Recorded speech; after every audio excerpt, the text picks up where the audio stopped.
and I think you can jump in a couple of places, and then let us know if you need to go. Okay, very good. Perfect. Thanks. Great. Thank you so much. So our first report is from the communication working group. And Keith, do you want to give us an update on safety net and address signs? Yeah, thank you, Doreen. So this is sort of a recurring for those of you who have been at prior meetings, but those of you that are new, this is our basic communications network that we've set up with social media, website, YouTube channel. And so there's a lot of information on these sites, including forms that you can download and other good resources. So please take advantage of that. We have our own YouTube channel, so this meeting is being recorded. The last couple of meetings have been recorded. We got one of them up on the channel, and then there's some other length or something, some technical difficulty getting another one up there, but we're working on that. But in particular, if you're not a member of Safety Net currently, we really need you to please go to our Firewise webpage and get that form and sign up for the Safety Net. This is our local incident notification. We're scanning the local scanners and letting people know when we get incidents up in the Brooktrails Sherwood area. So it's very helpful if we have a bunch of people in that network, and it's a form that you fill out on going to the website, and that's one of those links right there on the webpage. Important to note, we note every time that you definitely should be signed up with the sheriff. This is the reverse 911 or the emergency notification network through Nixle. It's also called Mendo Alerts. And basically you can go to the sheriff's office at the MendocinoSheriff.com, or you can text your zip code 95490 in our case to the number there, the 888-777, and that'll get you an automatic link for notifications, primarily for evacuation warnings and mandatory evacuation kinds of notices. Although I will say the last year that they have been better at giving us some other sort of things that are in process. Just give us a little bit earlier notice about incidents when they're happening. The other thing that we really, really want everybody to do is to have a compliant street address sign. And this is basically the green sign with the reflective letters, 4-inch letters. We have them here, and there's an order form on the website to get those address signs in. And we've heard it from the fire chief several times. Thank you for putting up more of those address signs. It really helps them out, not just for fires, but all these medical emergencies and everything else. So please help us by getting a good address sign up.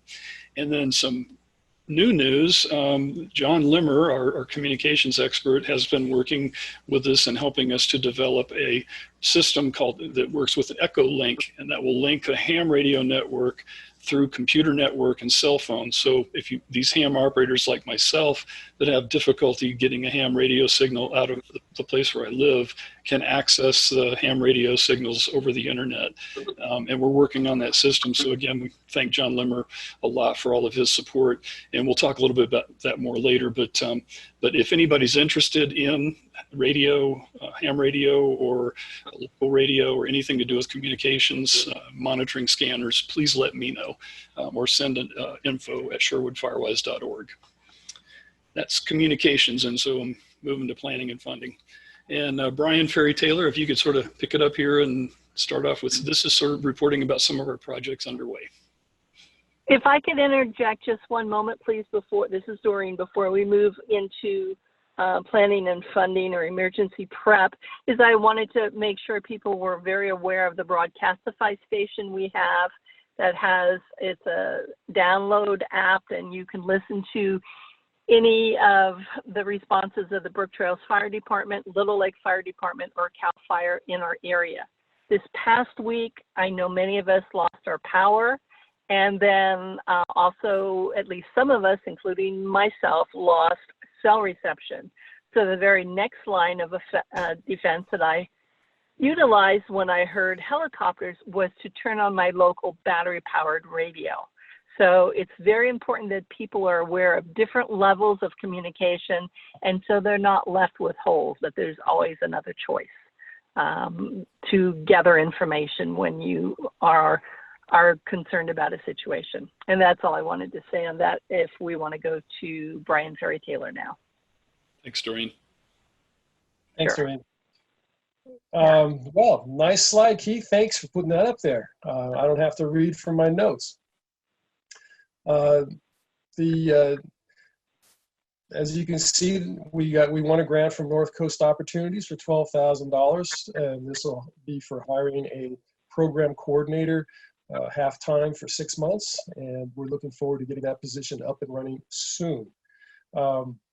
We put out over about 3,300 direct door-to-door deliveries of COVID-19 brochures and disaster guides through that came out of the Listos California campaign, and we were able to include in with that a flyer describing our services, Sherwood Firewise Communities.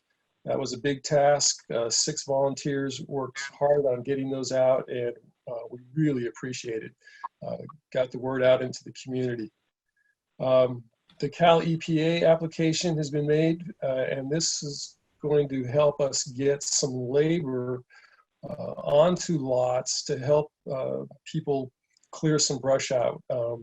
We're with our community of elders and with scofflaw landowners that aren't cleaning their own stuff up. Maybe we'll be able to use these funds to hire some professionals to do the work. I can talk about this next one, Brian. I'm sorry, I didn't mean to interrupt if you had anything else other than this, but the next couple of them are mine, and then I'll take you back at the raffle. Okay. All right, so the California Fire Safe Council is where the funding came from through the Mendocino County Fire Safe Council for the current Chipper Days program. There's another round of proposals that are due in a couple of weeks, and we plan to apply for additional funding to do more roadside fuel reduction and to move it out from the Brooktrails subdivision into the rural roadways in the Brooktrails Fire District to try to get some more fire clearance along with the other roadside fuel reduction that we're doing, because those access roads and getting 10 or 20 feet along the side of each road is really important to keep those open. So that's a proposal that we're going to make in a couple of weeks. Item number 5 is the Mendocino County Resource Conservation District. And this is a little new, although we basically have been talking about it for a while. Joe Scriven at the Mendocino County Resource Conservation District is going to help us to put together projects for road work and water storage projects along Sherwood Road and out, again, mostly in the rural parcels along Sherwood Road and the Sherwood corridor. And that would improve roadways to have less sedimentation into the rivers, and of course provide better access for us, and also to put in water storage for stream flow supplementation, but it can also be used for firefighting water. So the Resource Conservation District is going to meet with us soon to have the Sylvandale, Spring Creek, and the Gates subdivisions meet about putting in a big proposal for something there. So we're continuing to move throughout our corridor. And again, if anybody has ideas for proposals, please let us know, because there's grant money out there, but we need people to help us with that. And now the fun part, Brian. Well, before we get to the fun part, at the last meeting, after the meeting, we were contacted by someone that attended the meeting. I'm not going to call out any names, and they connected us with the Civilian Conservation Corps. And I just want to say how important it is for all of us to put on our thinking caps and give input so that we can keep things rolling. And we do need volunteers, we need ideas, and we need people. And anything is helpful. So the raffle. Tonight, we're going to raffle a $20 gift card, t-shirt, address sign. One of these things can be yours. Hang around to the end of the meeting. I got your names all written down, and we'll pick one out of the hat. Thank you. Thank you very much, Brian. Keith, what would you like to add now? Yep, we're going to move to the emergency preparation team now. And this is really the big news is chipper days are coming. Our first deadline is the end of this month. So we're going to be promoting people to get materials out to the curb. And what we've worked out is a program for chipper days to go over the next 5 or 6 months. The last Monday of each month will be the deadline for people to bring your cut materials from the property down to the curb. And then the first week of each month, the Diamond Tree Service will come along and chip up and remove all those materials. And we think we have enough funding right now for 5 or 6 of these monthly cycles. So again, it's a really great chance right now to clear your lots as much as possible. The other really, really cool thing is that we've got agreement now to use some of the budget because we've done so good with what we've done so far. We still have funding to pay Diamond Tree to help us with some of the vacant lots. Many of the neighbors and people on the phone, but many of the people that we've had sign up for this, the chipper service have a next door lot that's vacant that needs to be treated. And we've got, we now have landowner access agreements to be able to get access to those parcels. So Diamond Tree can come and clear around that 100-foot defensible space on the homes. So if you've got a vacant lot next to your home, 100 feet out is across that whole lot next door to you and most of the Brooktrails parcels. So this is going to be a good amount of vegetation clearing from the Diamond Tree Service, along with us as individuals clearing our own properties, and whether you have volunteers or pay people to do it, however.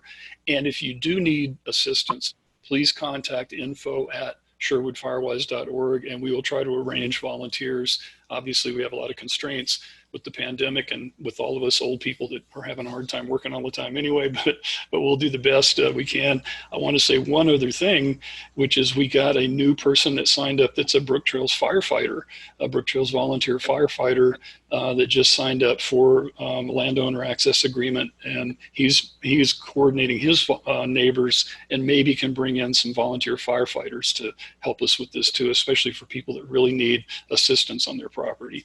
So again, all in all, this is really successful, and so please, we need volunteers, but also we need for all of you to help your neighbors sign up for this program so we can use get as much vegetation cleared out as possible. So that's chipper days, and it's coming up, and again, we'll be doing that at the end of each month for the next 5 or 6 months. Great. All right. The other big project, and this is the CAL FIRE roadside fuel reduction. This is the $447,000 grant. The update on this, we did the site ride with CAL FIRE and North Coast Resource Management. So we drove the routes, took a look at it, talked about not only the routes, but I was really happy that CAL FIRE brought up the idea of the temporary refuge areas and roadside pullouts and such. So everywhere we went, they were identifying places where they said if we had to get off the road, we could put X number of cars over here, or identify places that we could stop without having to drive all the way to the end of the route and go up to Laytonville or something. So I was really impressed with CAL FIRE and how practical it is they're looking at it. So this is just the very beginning of this multi-year program. And again, it's all of Sherwood Road and the Blue Lake Timber and Ridge Road segments. And so what I wanted to do is just look quickly at a map and see if I can do this now. If I do that, forgive me for my clumsiness of playing around with this stuff. Sherwood Corridor. Okay, good thing about having grants is you get these great maps. So here's moving in on it a little bit better scale. And the thing I wanted to show, Barbara Skora had mentioned this last month about the connection between Ridge Road up here in the top of this ridge going out that way, and Sherwood Road at sort of the bottom of the hill going this way. And so you can see Goose and Perch and a bunch of other roads tie in this area, but they all end up in Goose going up to Ridge.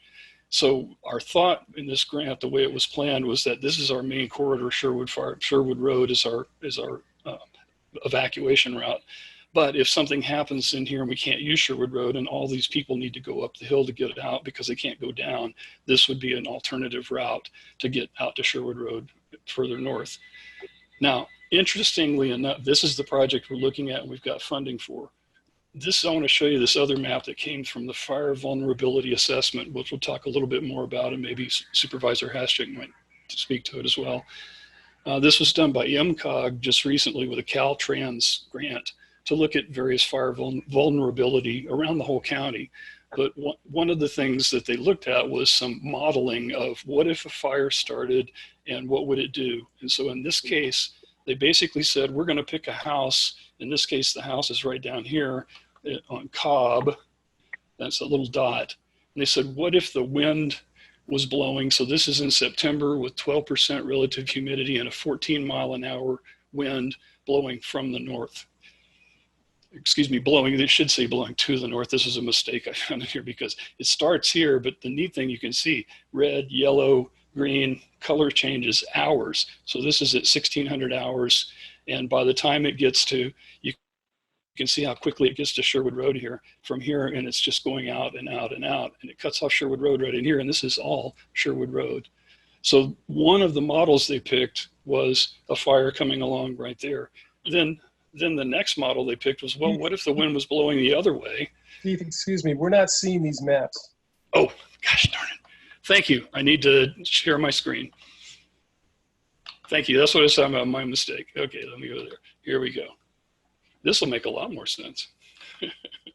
Thanks, Brian. Okay, I'll go back to where I was then. Okay, now I think you can see it. Okay, so here's the airport over here. Can you see that now, Brian? Is that working? Yes. It is. Thank you. Okay, good. Thank you.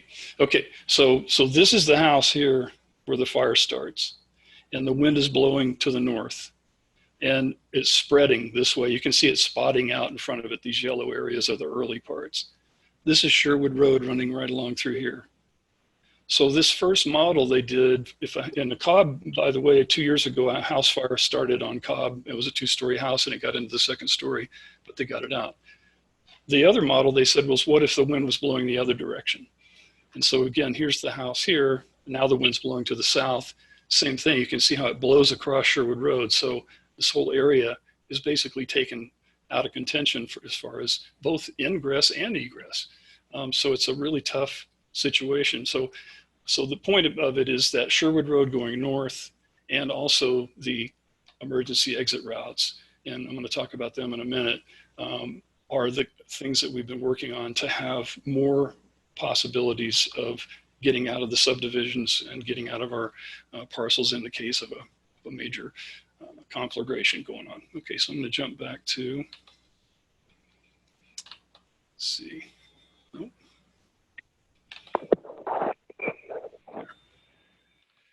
Let's see if that goes. Okay. All right, there we go. Okay, so the next thing we're going to do on the CAL FIRE project is to start the CEQA planning, which is all the botany and archaeological and so on and so forth. And so that's going to take 6 months to a year probably to do all of that, because this is a pretty big project. Along the way, we also talked about, why don't we take some of this funding that we got from CAL FIRE, it's CAL FIRE's suggestion, and do the fire clearing along FERCO route, because we've got this funding for 2 years, and also the Willits Creek route. And so I'll speak to that in a minute. So we're basically going to be able to add that scope into our CAL FIRE work, because they're already going to be working on this bigger project. And so they thought that'd be a way to be more efficient. And again, it's great that they're working with us. So the next big topic that we've been working on is the emergency access routes. And again, this is something that we've got the MOUs in place for FERCO and Willits Creek routes, and we drove those routes as well. So we went up the FERCO route and we drove on the Willits Creek route with CAL FIRE and the North Coast Resource Management, which is the forestry group that Sherwood Firewise is working with. CAL FIRE is going to be able to do that vegetation work, and they think they can get it done for this fire season. So that's really what we're after there, is get that route opened up as soon as possible. I had never driven on the FERCO route, and it's just wonderful. It's a really good road. They did a huge amount of clearing, 100 feet off on either side. It's a great route. for fire ingress. And if we have to use it for evacuation, it certainly is viable. And again, if you look at that fire scenario, the airport would be cut off. You'd have to go down that hill to get out of there too. So the models they chose in the evacuation routes really show how important it is for us to have these other routes. Now, John, if you wouldn't mind, if you sort of jump in here about what's happening on the Primrose to Highway 20 route, if you could mention something about that. Yeah, this is John Haschak, and we're still working on getting the MOU form. Chris Neary, who's legal counsel for Brooktrails Community District, is working on it. So I'm still waiting on that. That road needs a little bit of work, but it's basically a lot of grassland up until you get right near Primrose.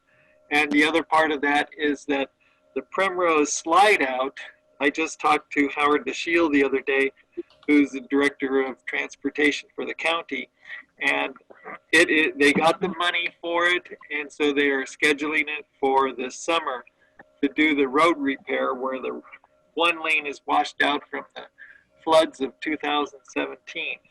So I know that's been a concern of people, and hopefully that will be fixed before the, during the summer. Excellent. And then the other thing that we had talked about, whoops, am I muted, is the meeting that we had with the county council and Chronic and looking at the CSA 3 to fund those routes. So maybe you could give us your perspective on that. Yeah, I appreciate what Keith and the Firewise Council is doing, because we are doing a lot of great things, and really we're looking at this county service area zone of benefit, and so we're trying to figure out what the cost would be to maintain these roads, because we have the Fur Cove Road in good condition, the Willits Creek Road we can get to a pretty good condition fairly easily, and then this Primrose to the KOA and also to the Exley Lane, because it kind of forks and goes both ways down the hill. And so we're trying to figure out the mechanisms for, creating some kind of assessment on the parcels up on Sherwood Road and the whole area, so that we can fund these. It'd be pretty minimal, but it's important to keep it open so that we don't get into a place where they're overgrown again and we're wondering what happened to those exits. So we did have a couple meetings with the county council, and also the legal firm from Sacramento, which is Hal Wagonette's daughter Holly is part of, and Keith arranged for them to donate the pro bono work. And I connected Keith to the supervisors over in Lake County. So I think there's been communication between the chair of Lake County Supervisors and Keith, and hopefully, because they have something similar to a CSA 3 or this benefit zone that we want to create here, and they aren't that common, and so they're doing something for their road work over there, and we're hoping to pick their brains and figure out how we can do it in Mendocino County too. And of course, this is all, you guys are on the vanguard of all of this, because Mendocino County hasn't done it before. And so what we're trying to do is create this pilot program using the great work that you are all doing, and so we can replicate it in other areas of the county too. But we are the guinea pigs, and in a very good way, because there's a lot of focus and a lot of good intentions going on to make this really work for all of us. Excellent, thanks. Can everybody see the slide that I have of the two different emergency access routes? Brian, can you see that, or anybody that's got unmuted? Yes. Okay, good. I can. Okay, so I'm going to zoom in here a little bit. For those of you who haven't seen these routes before, we'll take a look at Furco here first. This is up off of Poppy, and it's the Meadowlark Trail is the beginning of it right here. And these are gated roads, and I can't emphasize enough, as we say every single time, this is private property. This is a trail, and it's open to about here, and it goes off this way. There's a big gate here that says, don't trespass. People have been trespassing down here already. I could see evidence of lots of people playing around with making little stacks of things and whatever. Please don't go down that road, and please tell everybody else, please don't go down that road. Anyway, we drove all of this with CAL FIRE, and again, it's in excellent shape. So this is where you would, the trucks would be coming in 99% of the time. That's what we're going to use it for. But if we're at the airport with a holding pattern, it might be that the sheriff would say, you know what, that big fire that started off of Sherwood Road, we can't get out of here. Let's go down this route. And so that's, again, another option for us that's open. So it goes down the hill all the way down to what used to be 101 North Main Street now, at the old Apache Mill site down here. So it's a big turnoff of the north of town, past the bypass, getting back onto 101, and then heads up the hill there. So that's the Furco route. The other route, the Willets Creek route, runs off of the parking lot down at the park horse, and that route is the sewer easement. So it follows along the creek, starts here, there's a gate. And so we drove that all the way down. There's a couple of different gates along the way because there's individual property owners along the way. Some people even are still doing cattle. We actually saw a bear cross the road, so that was pretty exciting. There's some issues around here because this is right along a creek, but everybody agreed that for emergency purposes, that this is a viable fire route to get access. We're gonna have to do some work to the gates probably, but it is a viable route.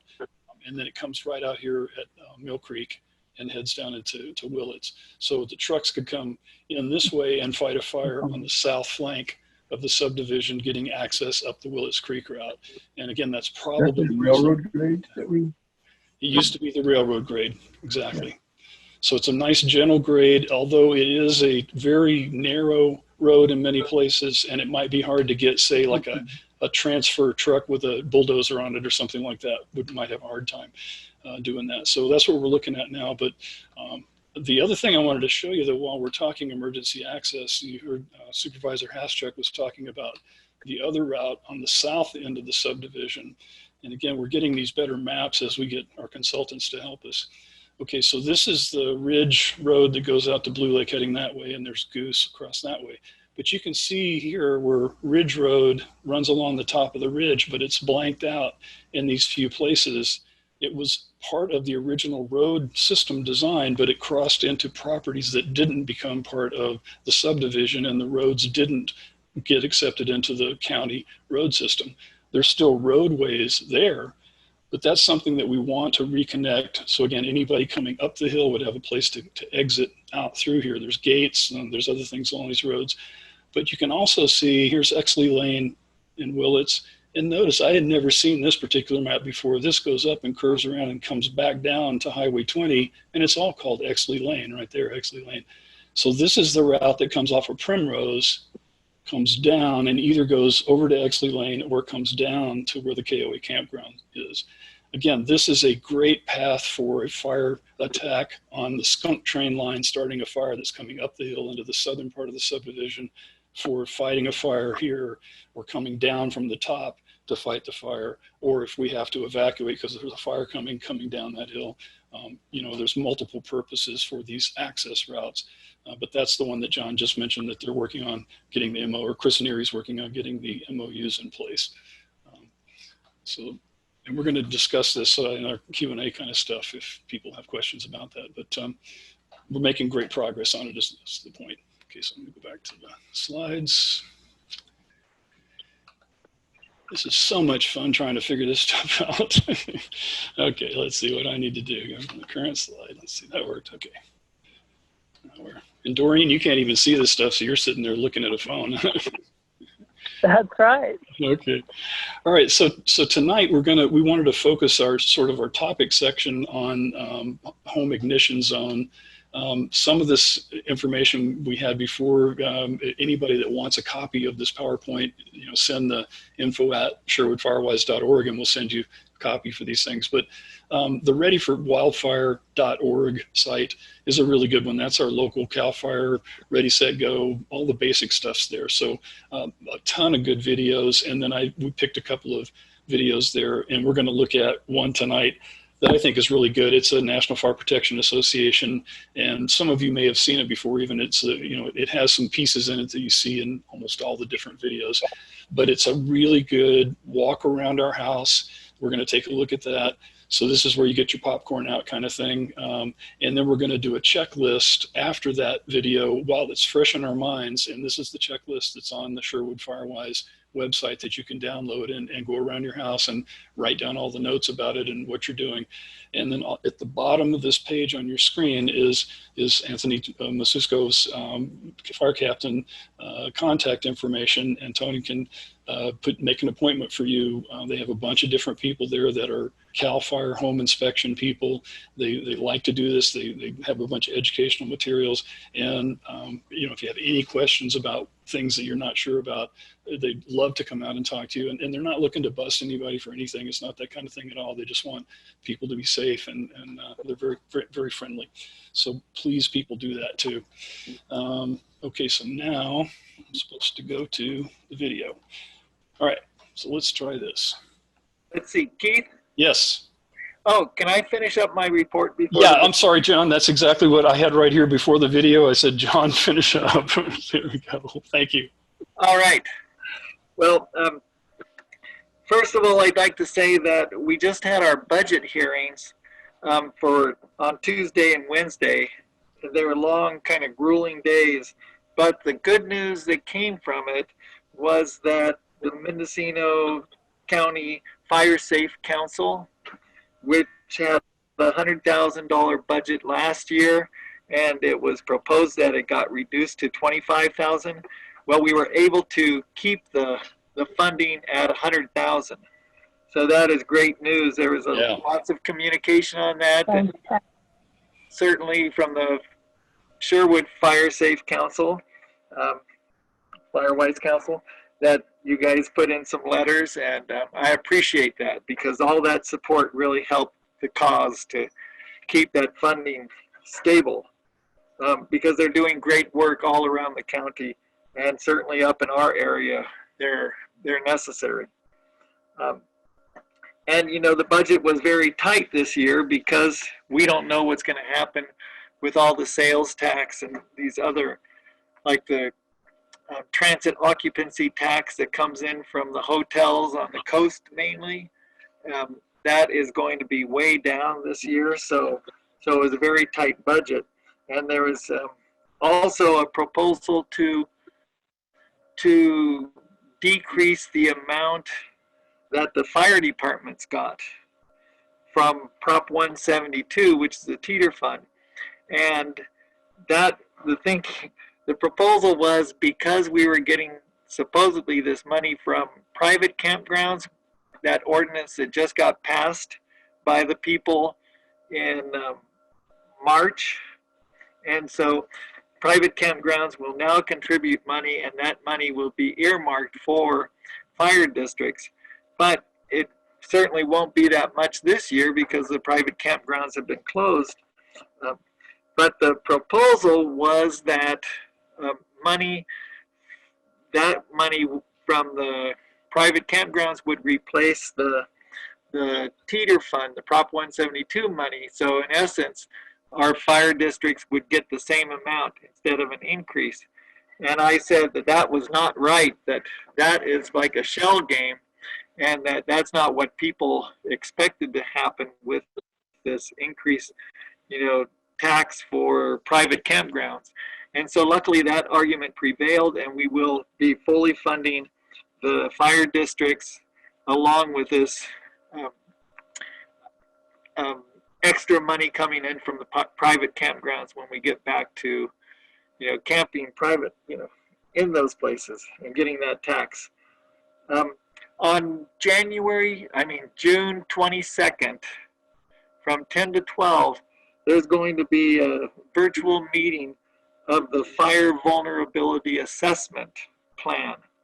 And so the plan that Keith has made some great, yeah, Keith, thanks for putting it up on the screen. So it actually, that's the old one. It's not Tuesday, it's actually Monday, June 22nd. So that one's incorrect, but it will be from 10 to 12.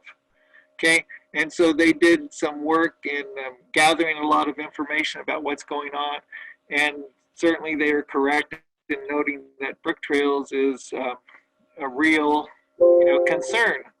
And so we have a chance to learn more about it and also put in some more feedback, because it was from a grant that the Mendocino Council of Governments got for $240,000.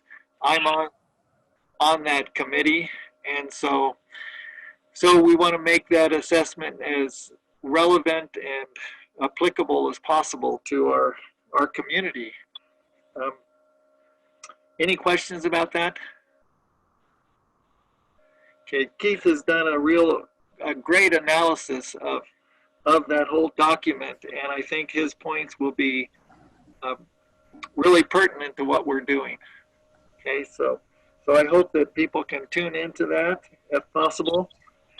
And then lastly, I'd just like to say the COVID-19, I just looked at the county chart, and we're now up to 38 cases.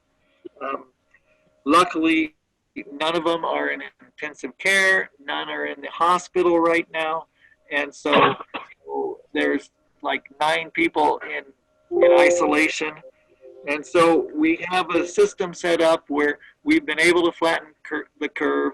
We have alternative care sites available if people need isolation and can't get it in the way they're housed right now. That happened with a person who was living, had a family of 3 kids and couldn't get away, couldn't isolate. So we were able to put them up in a hotel room, but we also have a senior skilled facility in Ukiah that was open, that didn't have any patients or seniors in it, and so we have that available.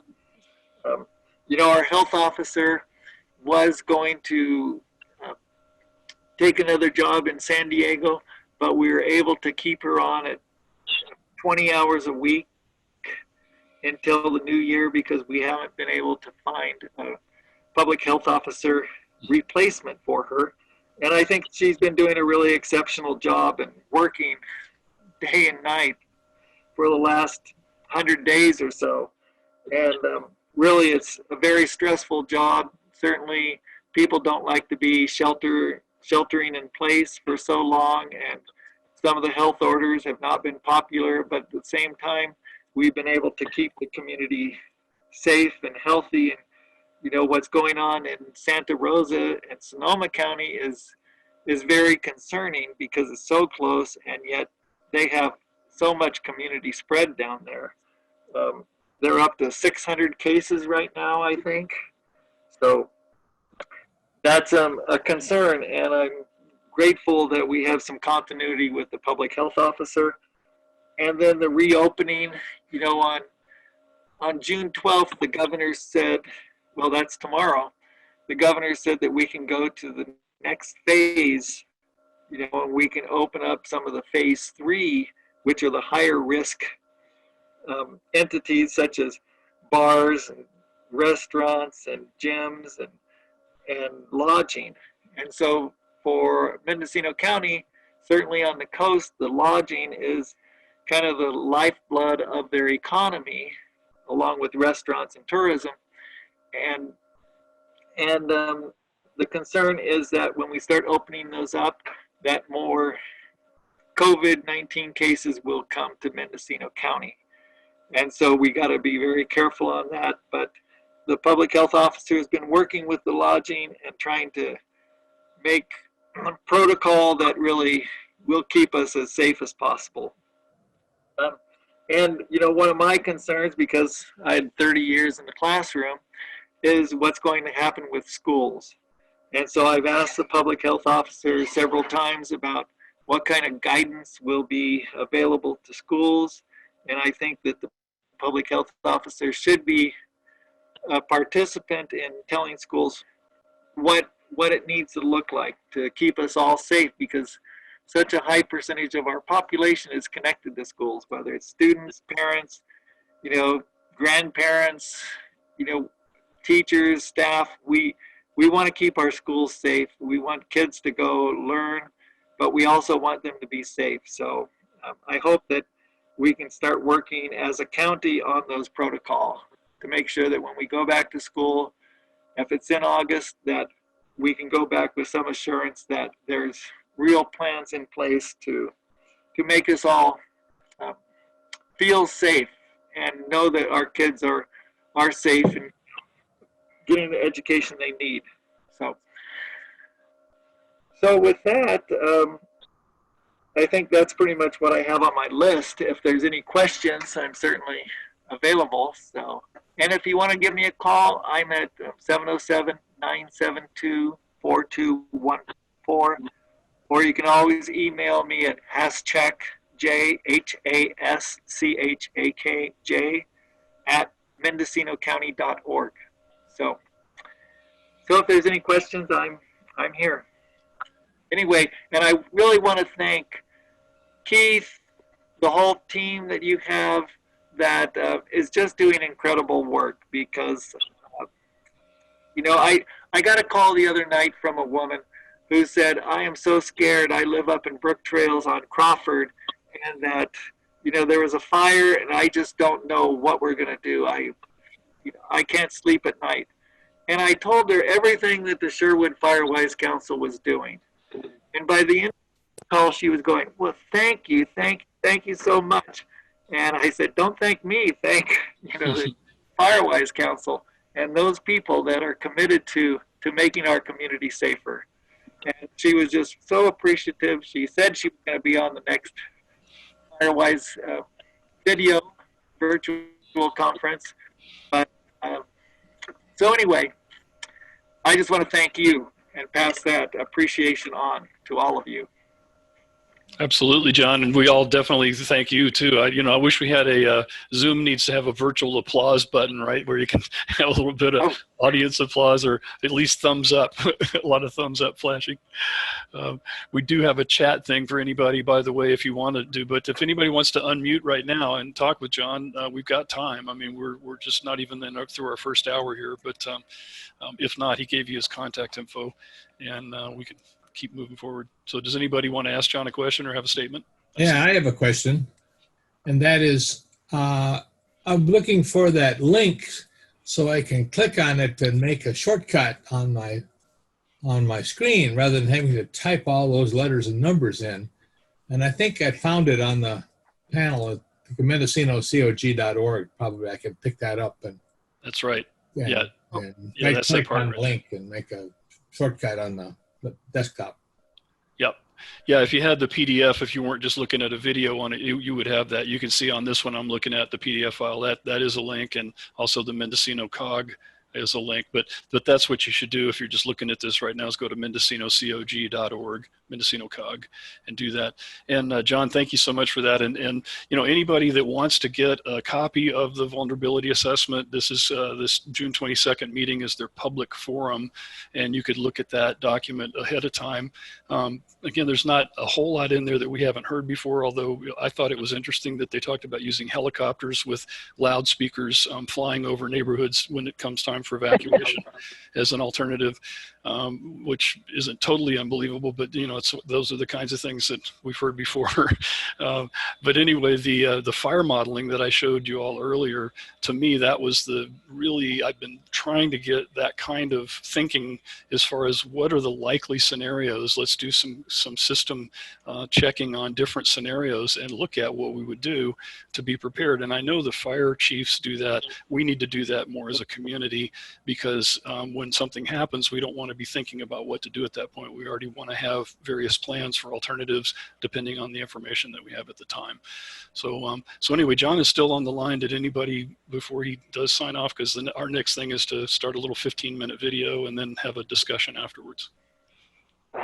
This is Doreen, and I just wanted to jump in to thank John, because if it wasn't for him, Sherwood Firewise would not have been able to go as far as we have thus far.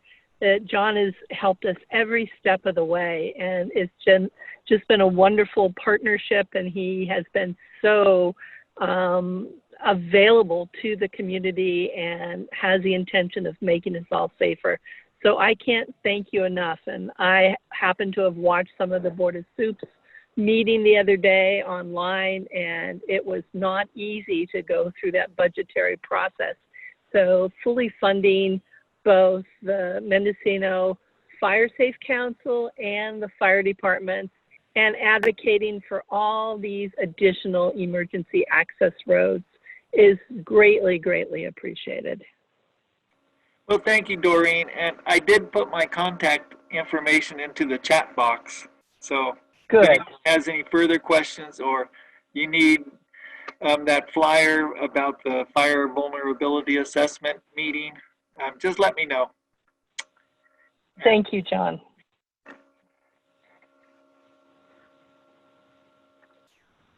Okay, any other comments or questions for John before Keith starts the video? This is Betsy Mercer, and I would just like to take 10 seconds, Doreen, to echo what you've said. I've been very aware and following the collaboration between John Hashek and Firewise, and I'm really impressed and very grateful for that collaboration. Well, thank you. Thank you. You guys are the ones who are doing it, so I just feel like I'm a facilitator of sorts, but a connector. But you guys are the ones who are pushing it, and that's making us all safer. Well, Thank thank you, you. John. I'm just a member of the community, but I can tell you that we appreciate you.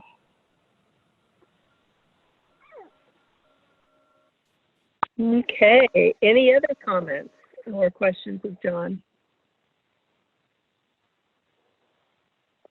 Okay, so Keith, I'm going to turn this over to you for the film.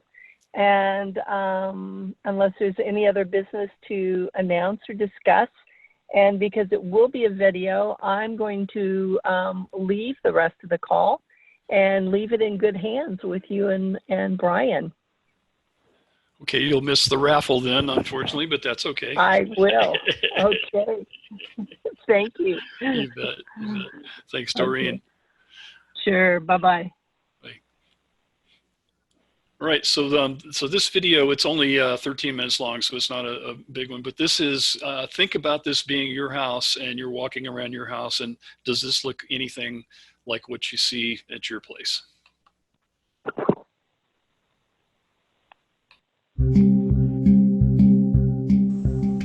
Uncontrolled, extreme wildfires are inevitable.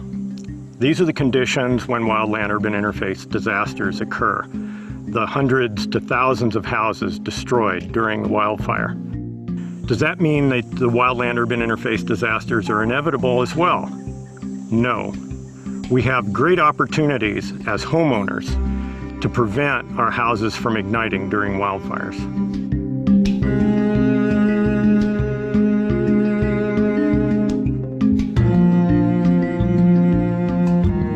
Most of our perceptions are that these big wildfires are something we can't do anything about. They're overwhelming.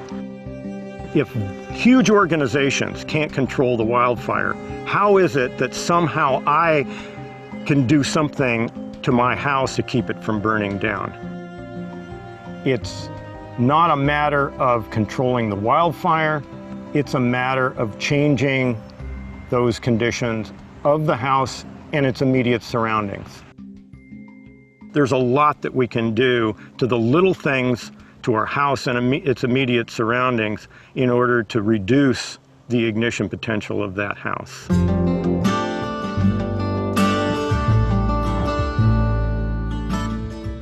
I'm going to do an assessment on this house for its ignition vulnerabilities. The assessment is what all of us homeowners can do. Currently, we're not in fire season, but it's getting hot and it's getting dry, so this is a perfect time before the smoke's in the air to do this assessment. The great opportunity we have as homeowners is that we can do the little things around our house to keep our home from igniting. We can actually separate our house from the extreme wildfire. We don't have to rely on the control of the extreme wildfire in order to keep our house from burning down.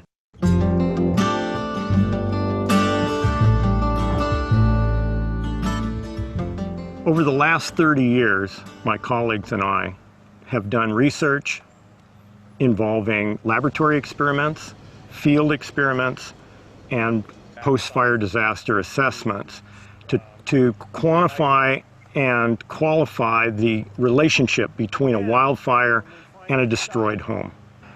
What we found is that the high-intensity flames, more than 100 feet away from the house, are largely incapable of igniting the house directly.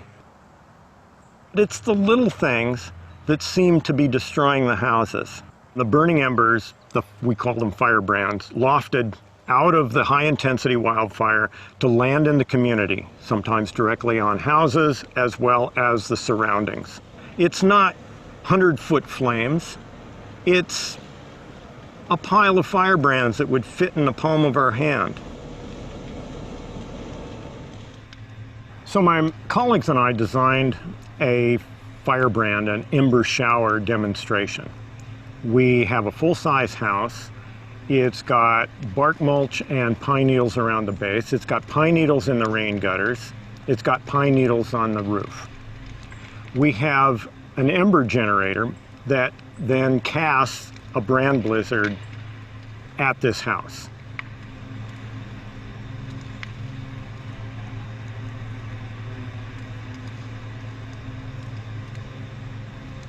In order for those firebrands to be effective in igniting the house, they either have to ignite the house directly, or they have to ignite something around the house that then can spread to the house.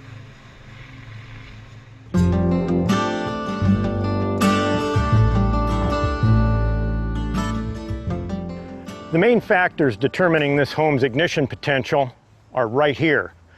The home's characteristics related to its immediate surroundings. For our assessment, our perspective changes to this house being one of fuel for the potential ignition.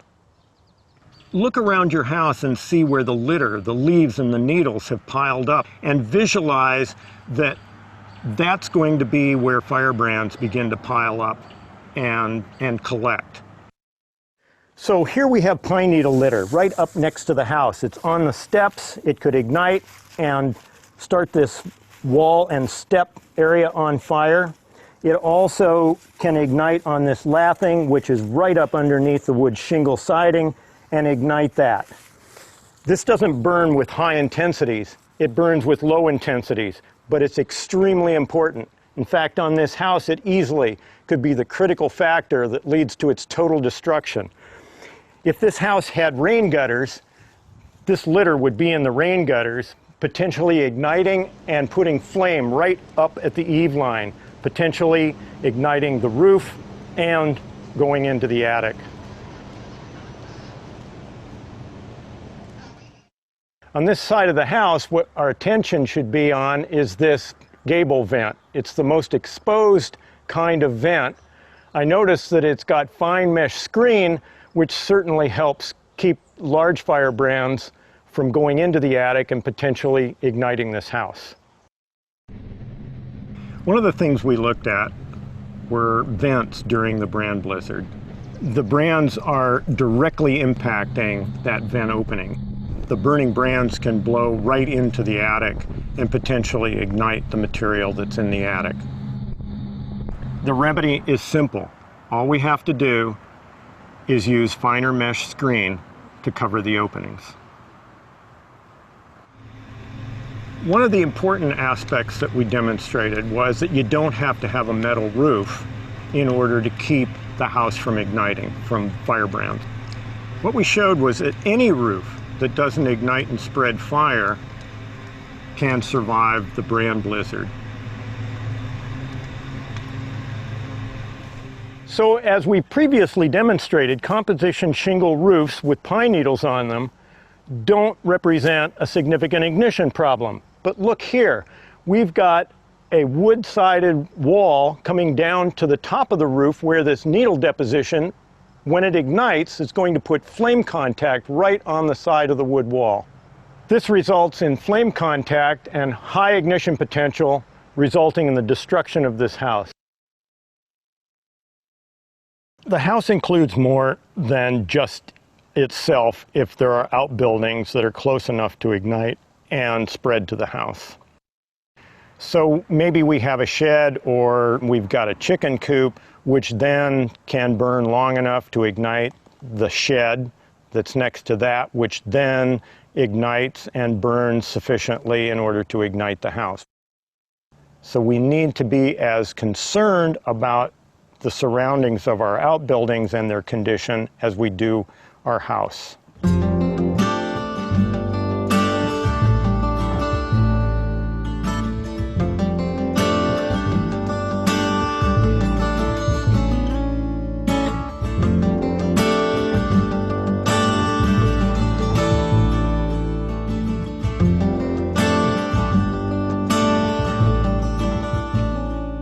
I looked into landscaping, I looked into fireproof home building, I looked into fireproof lawn furniture. I mean, I was going for everything that I could for the safest fire safety you could. And we had a checklist. No firewood stacked next to the house. All of our lawn furniture was fire rated. I wanted to feel like if there was a fire, we had the absolute best chance possible of us and our house surviving. So some of the little things that begin to get a house during an extreme wildfire from the firebrands are, for example, something as simple as a broom being left out. Flammable deck furniture, where we've got flammable cushions on the furniture on the deck next to the house. The cushions ignite from the firebrands. They ignite the deck railing, which is connected to the house. We put 3 foot of rock siding all the way around up the house, as well as in our landscaping 3 feet out of crushed rock. We talked to people. All it took was one thing, a firewood stacked in the wrong place, or lawn furniture caught fire on their porch. One tiny little technique that wasn't followed. Well, knowledge is key. The more you know, the more you can increase your chances, and not always does that have to cost money, right? It's just knowledge. It's still a shock to go through a fire, but to come back and see your home, right? That's such a good feeling.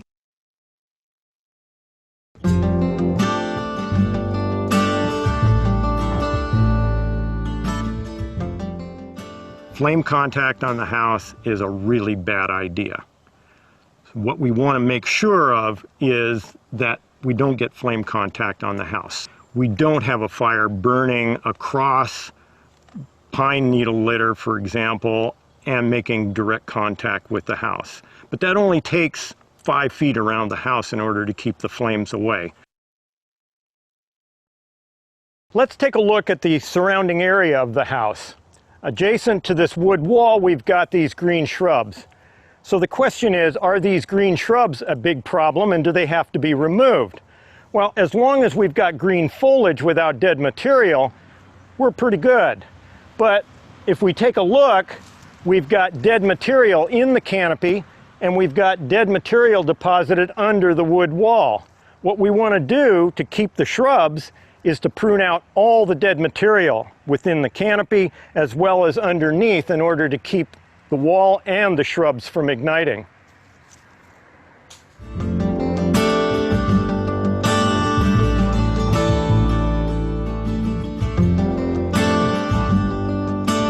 So we don't need to put out all the fires. We don't need to make sure that no fire occurs within the neighborhood. We do need to make sure that there isn't high-intensity fire within 100 feet, and we want to make sure that surface fire doesn't come directly to the house and ignite it. We definitely can't have a flammable wood roof on our house. It's the most susceptible to firebrand ignitions. But there are many things that occur on a seasonal basis. Cleaning up the litter around the base of the house, out of the rain gutters, making sure that we've swept the deck of pine needle litter and leaves, and making sure that our firewood piles aren't on the deck, and making sure that we've cut the grass and not having things right up next to the house that can burn. We've just taken a look at this home, but it's obvious that every home and every property are going to be different. That's why it's very important for us to seek information so that we can find the vulnerabilities to ignition of our own homes. Remember, if your home doesn't ignite, it doesn't burn. You've got to act now to address these little things long before the fire ever starts.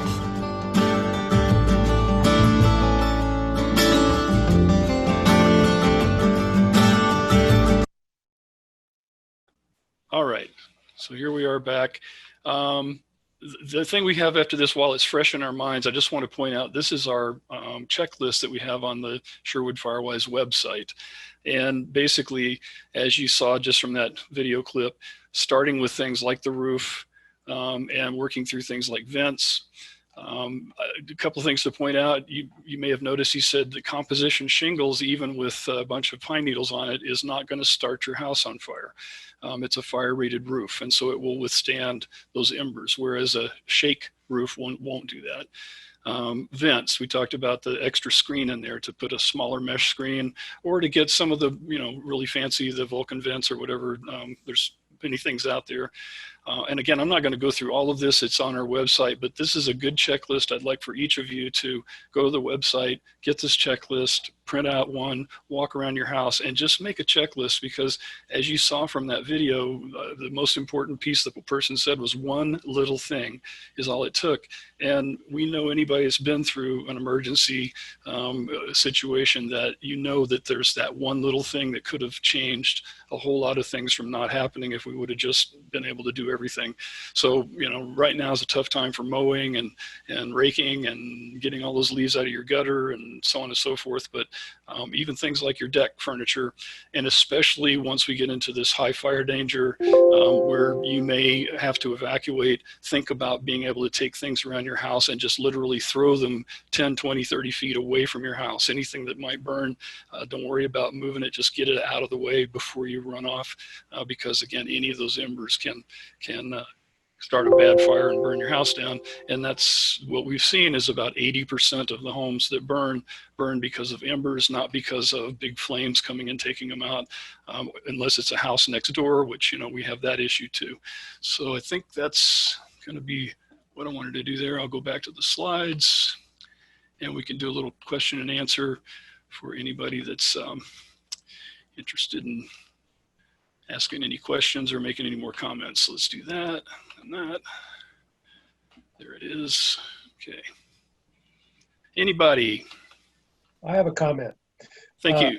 On the slide you have up, you said do something each week. I'd like to remind everybody that every other week, recycling comes by, picks up the recycling, then you have an empty recycling bin. That is you can fill that with 1 cubic yard of green material and take it down to the transfer station. Show them your solid waste bill, any bill within the last 6 months, and they'll take that yard of waste without charge. So that's something, it's good that I got into the habit last year of every other week taking a yard down to the transfer station, and you can get a lot of material removed from your property that way.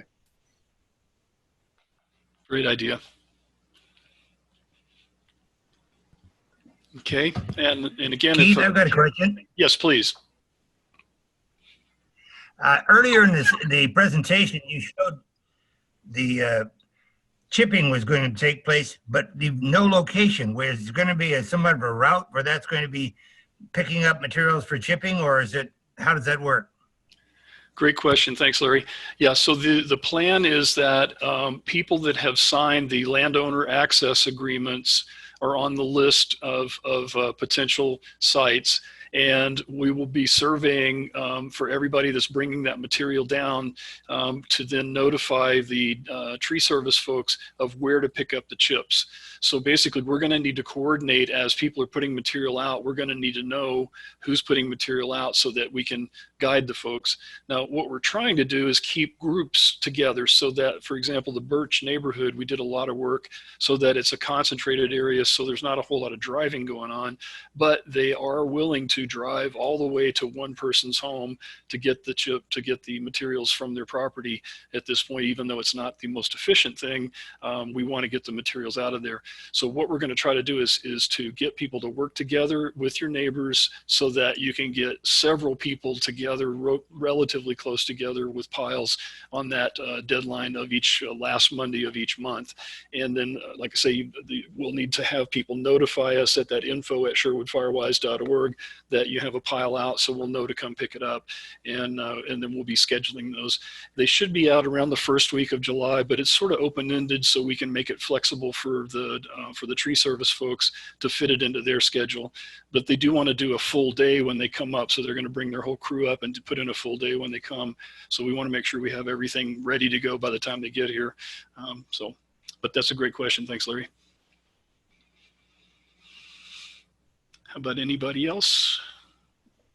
Hi, it's Lynn. I just wanted to ask about the assessment, that the checklist, and making an appointment with Anthony Mazzucco. Is that correct? Mm-hmm. Yep, there's the info back up on the screen if you can see that one. Yeah, basically all I have to do is call them or email them, and they will schedule to have somebody come out. One of our members out at Third Gate recently had him to come out and do an inspection, and again, very friendly and helpful. And again, I wouldn't expect any miracles from anybody, but it's just, you know, somebody else's eyes and a little bit more encouragement, I think, for us to do more stuff ourselves. Right, and going through the checklist. Mm-hmm. Exactly. And then the last question I have is on it's Fisco. Is that what you got? You said the Furco escape route is the closest to the airport, which is where we are on Padula. Mm-hmm. And so, but that doesn't have access, or it does? And then I'll take your answer off the line and mute myself. Okay, excellent. Yeah, and that's a really good question. I know that we need to sort of, for people that are relatively new, make sure that we keep sort of covering the same ground. So what the emergency access routes are for just those purposes, emergency only. They're basically old logging roads that have been in place for a long time, but they fell into disuse, and basically we have gates across them, and so we weren't able to use them for either bringing fire trucks in or possibly having to evacuate people out. Now, the evacuation route is only Sherwood Road going north and south, so that's the official evacuation route that in almost all cases we're going to be able to have notification to have enough time to get to Sherwood Road. But for example, if there was a big fire north of Brooktrails and everybody needed to evacuate down Sherwood, down into town, the fire vehicles would make access from that Furco route and come into the subdivision that way, so that residents could go down Sherwood Road and actually use both lanes going down Sherwood Road for a mass evacuation. So we don't have traffic fighting each other trying to go up and down the hill. So what we've been saying is that 99% of the time, these access routes are really for the fire vehicles to make access to the property rather than using as evacuation. And the other end of that spectrum is that if the sheriff or the fire incident commander or OES or whoever's on the scene determines that they need to evacuate people, they have the right to go anywhere they want to go, through gates or not. And so what we're trying to do is to prepare routes so it's easy to move people along, and also prepare things like, for example, there's a big flat area in this FERCO route that could be a halfway point, sort of where people could go in and stage either equipment and or people. So that's the idea with those, Lynn, is that this FERCO route is one route, and it starts right there at the Meadowlark Trail head. But nobody should be walking on that path. Certainly nobody should be driving on that path. Nobody should be using it as private property. We don't want to upset the landowners because they're allowing us access to keep those routes open if we need to use them in an emergency. So that's what that's about. Does that make sense? Anybody else got a question? Yes, this is Nancy. Yep.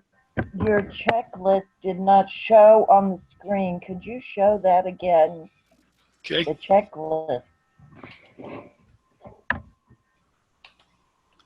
Yeah, and thanks. You guys have to keep reminding me because you do have to do the sharing thing and change, and I've got another computer going to see that, so maybe I didn't do that. Okay, can you see that now? Is that showing up? Yes, yes. Okay, great. So this is at our sherwoodfirewise.org, and you can download this form and fill it out. And again, you just use it as a guideline around your place. But as Brian was saying earlier, just trying to find some little thing you can do each week. Just do another little project because you're never ever going to be done, let's face it. But you can certainly keep making progress. All right. Anybody else have any questions, comments?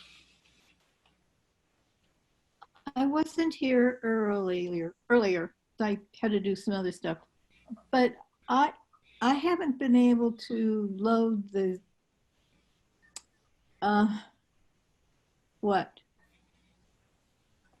I tried. Never mind. I'll be. Oops, I think we're losing you. Sorry, Sherry. Are you there? Oh, wait a minute, somebody's. Okay, I'm sorry, Sherry. I think we lost you there.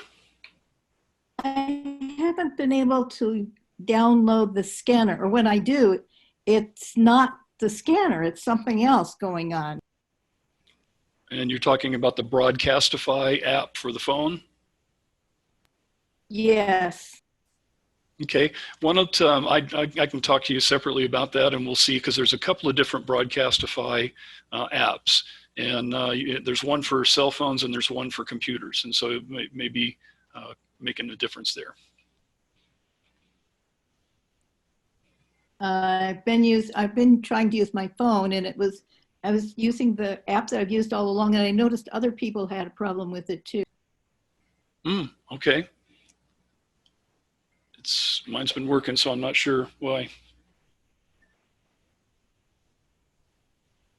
Keith, I'm sorry, this is Lynn again. I have another question, which is, if we are cut off of power because of fire, and is there a way for, do homeowners use like Honda generators, or are they just, are there other options, I guess?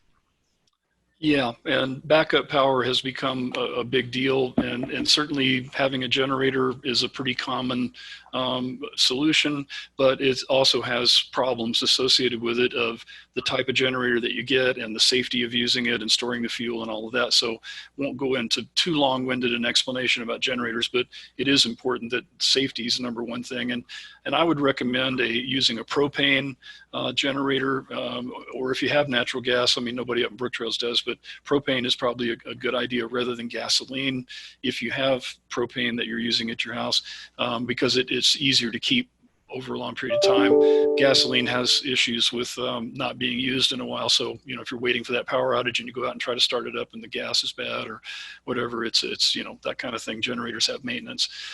You can get things like battery backup if you wanted something relatively short term, but with the kind of power outages that PG&E is talking about in the fire danger, it may be days of outages. So having alternatives for things like your frozen foods and such.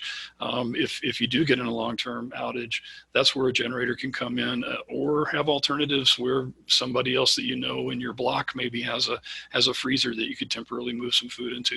Thinking about some of those kind of things. Somebody on the block that has a generator, you could work with them and trying to keep some of your whatever it is you need personally. And obviously, if anybody's got anything that's critical as far as medical devices or whatever else is, then that's where you really do want to have a generator if it's a life critical situation. And we're trying to get better notice about the outages as well, so that you can sort of prepare for it. But like I had when the power went out, I've had a landline for 30 plus years, and now that they're multiplexing landlines, they're not putting new copper in, they're just starting to use electronics to switch on the wires. And when the power goes out, that little device is run on batteries, and when the batteries go dead, that quits. So I couldn't call out on my landline from my house that I've used, and all the prior outages that we've had for all these years. I live off the grid. We don't have power outages at our place, but my phone went out because of that. So we're all learning, can't be too prepared, but definitely a generator is a reasonable investment, and they're not that expensive, but you do have to have maintenance to make sure it works well and keep it safe. Anybody else questions or comments? Right, Brian, you want to go for a raffle then? I think we're at a place where we could do that. I think we can wind this up. Okay, I am not looking at the list, and my finger is going to drop on the winner's name. And we have Lynn Monroe. Woo! I think she's still here. I am. And it's Unroe, UNROE. Yeah. And I would like to choose an address sign. Perfect.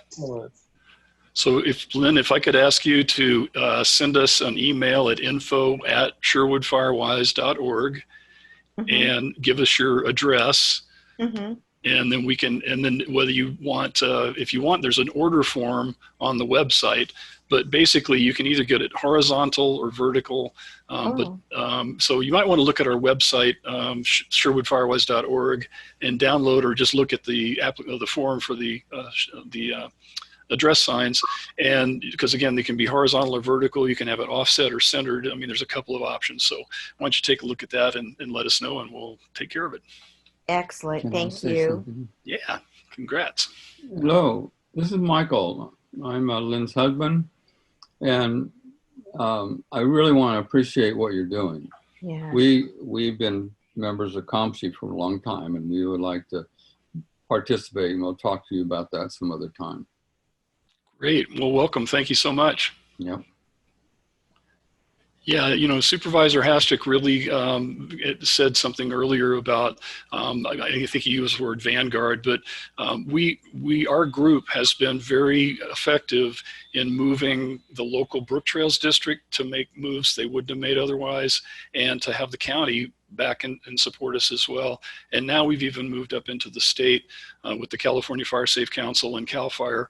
So, it's really important that we remain focused and keep doing the innovative things that we're doing, because the rest of the county is really starting to pick up on that. And the fact that the county retain that $100,000 funding for the Mendocino County Fire Safe Council is super important, because they were trying to cut it to $25,000, and the people just said no way, that it's too important. So we've got a great team. We've got about 300 members, and again, please get that safety net sign up if you're not already a member on safety net, so you can get notifications when we have incidents. And anything you want, info@Sherwood Firewise, please let us know. And again, volunteers are what we really are going to be looking for. So we plan to hire a program coordinator very soon. And that person is going to help us to not only coordinate our programs, but also coordinate our tremendous body of volunteers that we have, because we've got great talent in our community. And I know there's lots of people that want to help out. So I'm looking forward to seeing lots of different neat things happen with new people coming in and making this season more safe, because we're definitely heading back into fire season. Anybody else?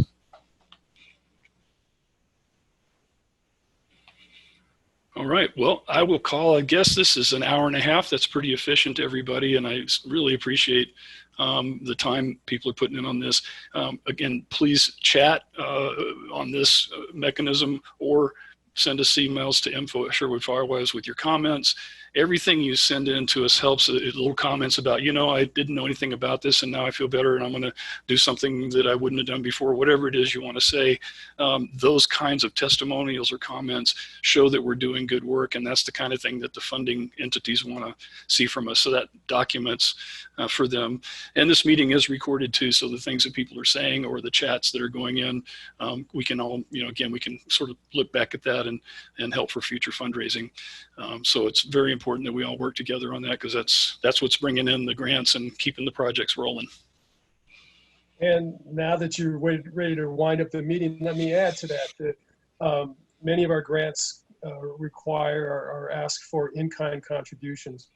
And your attendance at the meetings, any work you do around your house for fire preparedness, report it to us at info@sherwoodfirewise.org, and we can use that as an in-kind donation valued at $29.95 an hour.